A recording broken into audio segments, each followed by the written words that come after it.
Hi there everybody. So in today's video we have this Toyota Corolla.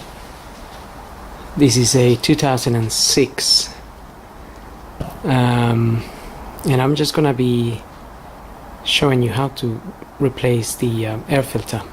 So if you get the bonnet open and go to the right hand side of the engine bay, if you're looking at it from the front, then you have this box here, and we have these little levers here on the sides. Now if we pull this up and this one up and then slide them forwards towards us, we can pull this open and we have access to our air filter here.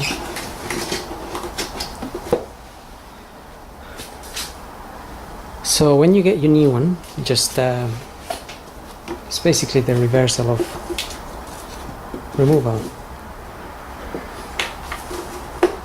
Just make sure it sits nicely, and then when you get this cover down, you have to push it down and backwards.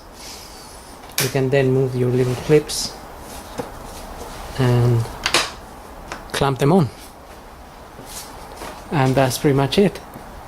So I hope this video helps, and thanks for watching.